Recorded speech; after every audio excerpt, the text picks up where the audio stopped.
St. Therese says that whenever my enemy provokes me to combat, I try to behave like a soldier. Well, in today's gospel, it's our commander-in-chief who shows us how to behave like a soldier. He gives us a crash course in confronting temptation.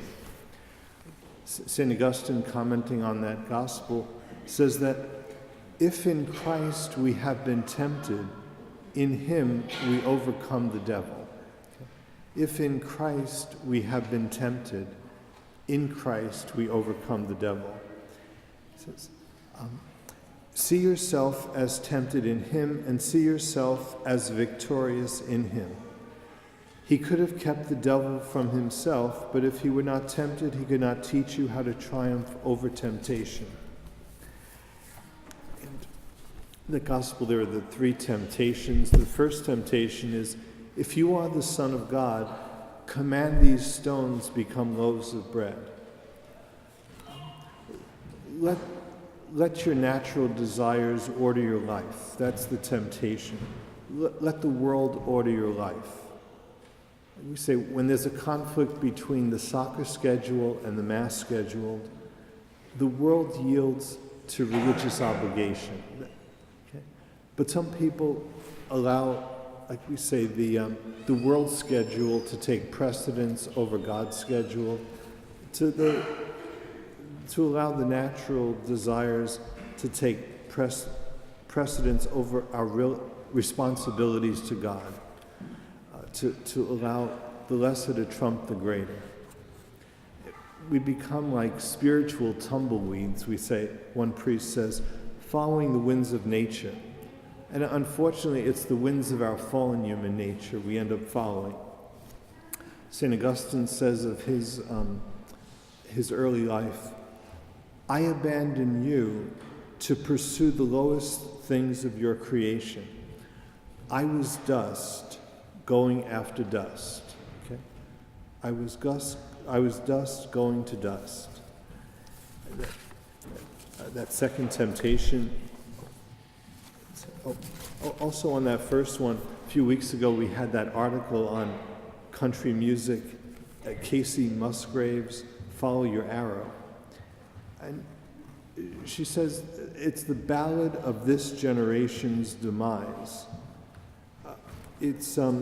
Was pretty much speak up, drink up, pretty much spit your tongue out at the world. Like to live a life without truth, with no direction, just following whichever way your arrow wants to point. And she says that leads us to the hellish wasteland of that terrible philosophy that leads us to think that we are the center of the universe. And so the proper response is to point your arrow. Rather than follow your arrow, point your arrow toward Christ. Because when we just follow our arrow, they say freedom becomes absolute. That's relativism. To make freedom, rather than truth, the absolute. The second temptation was, if you are the Son of God, throw yourself down. God will send his angels to protect you. Let's see. You be the Lord of your life. That's the second temptation. Let God be your servant. Seize control of your life. But that's the great reversal which is at the heart of all sin. The ego replaces God as the center. My life is all about me. That third temptation,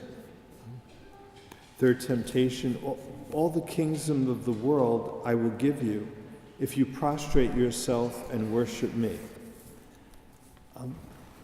Let Satan be the Lord of your life. Like they say, there are three responses to evil. One is to resist evil, one is to yield to evil.